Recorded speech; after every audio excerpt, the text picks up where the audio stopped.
بالله من الشيطان الرجيم. بسم الله الرحمن الرحيم.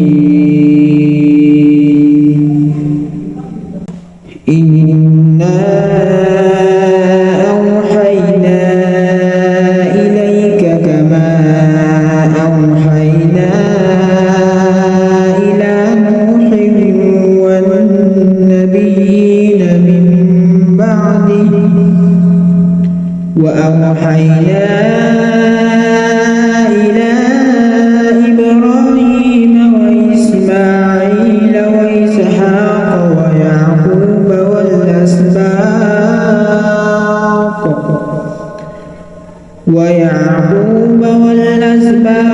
وعيسى وأيوب ويونس وهارون وسليمان وآتينا داود زبورا ورسلا قد قصصناهم عليك من قبل ورسلا لم نقصصهم عليك وكلم الله موسى تكليما رسلا مبشرين ومنذرين لئلا يكون للناس على الله حجة بعد الرسل وكان الله عزيزا حكيما.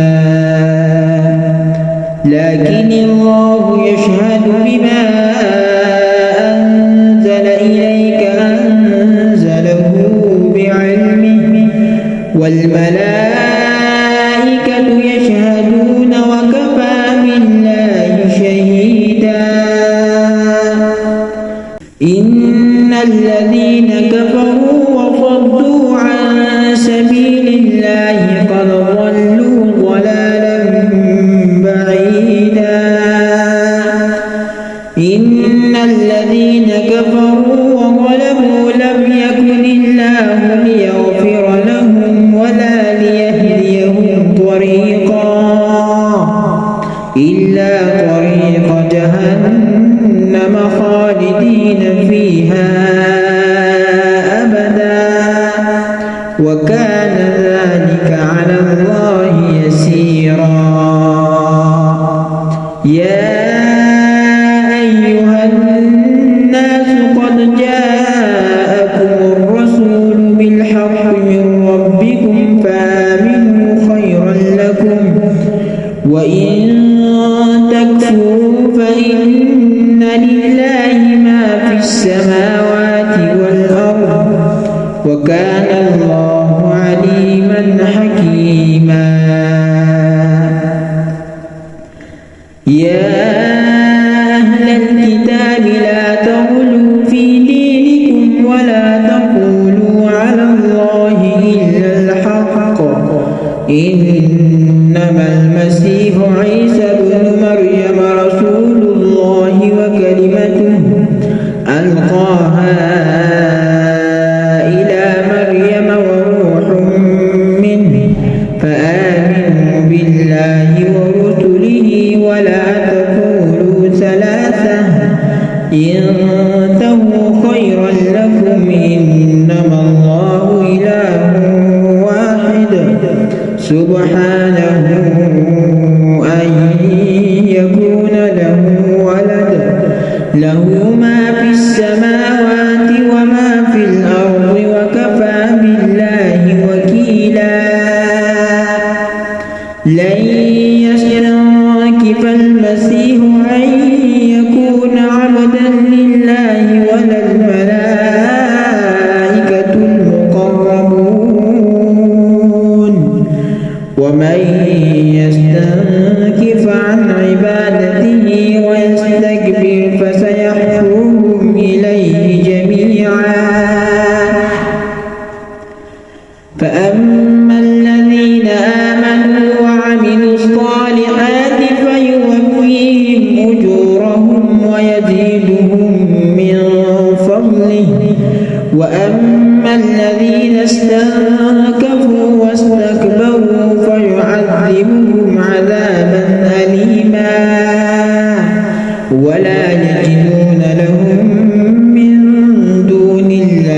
وليا ولا نصيرا. يا أيها الناس قد جاءكم برهان من ربكم وأنزلنا إليكم نورا مبينا. فأما الذين آمنوا بالله واعتصموا به فسيدخلهم في رحمة منه وفضل ويهديهم إليه صراطا مستقيما. يستفتونك قل الله يفتيكم في الكلالة إن امرؤ هلك ليس له ولد وله أخت فلها نصف ما ترك وهو يرثها إن لم يكن لها ولد، فإن كانت اثنتين فلهما الثلثان مما ترك، وإن كانوا إخوة رجالا ونساء فللذكر مثل حظ الأنثيين. يبين الله لكم أن تضلوا والله بكل شيء عليم.